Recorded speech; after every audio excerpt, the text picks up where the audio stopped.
ஆன்மீக பெரியோர்கள் அனைவருக்கும் இனிய வணக்கம். ஓம் குருவே சரணம். இன்று காணும் காணொளி, உங்களது வீட்டில் குலதெய்வ வழிபாடு செய்து வரலாம்.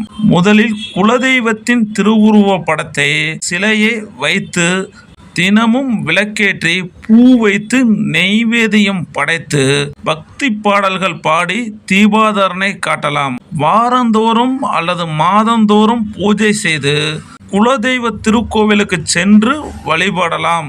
உங்கள் குலதெய்வம் திருவுருவ படத்தை அல்லது சிலையை வீட்டில் பூஜை அறையில் வைக்கவும். தினமும் காலையிலும் மாலையிலும் விளக்கேற்றி குலதெய்வத்தை வணங்கி வழிபடலாம். உங்களுடைய குலதெய்வத்திற்கு பிடித்தமான பூக்களை வைத்து வணங்குவது நல்லது. பழங்கள், இனிப்பு வகைகள், உங்களது குலதெய்வத்துக்கு பிடித்தமான உணவுகளை நெய்வேதியமாக படைக்கலாம். உங்களுடைய குலதெய்வத்திற்குரிய பக்தி பாடல்களை, துதி அல்லது ஸ்லோகங்களை பாடி வழிபடலாம். தீபாதாரணை தட்டில் கற்பூரம் ஏற்றி குலதெய்வத்திற்கு காண்பித்து வணங்கி வழிபடவும். வாரந்தோறும் அல்லது மாதந்தோறும் சிறப்பு பூஜைகள் செய்து குலதெய்வத்தை வணங்கி வழிபடலாம். உங்களுடைய குலதெய்வ திருக்கோவிலுக்கு சென்று வணங்கி வழிபடவும் குலதெய்வத்தின் அருளை பெற சிறந்த வழியாகும்.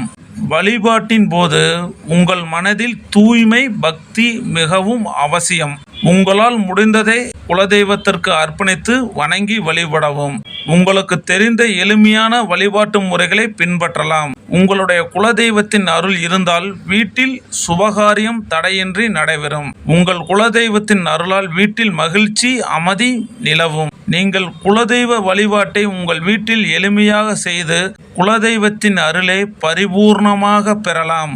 ஓம் சக்தி பராசக்தி.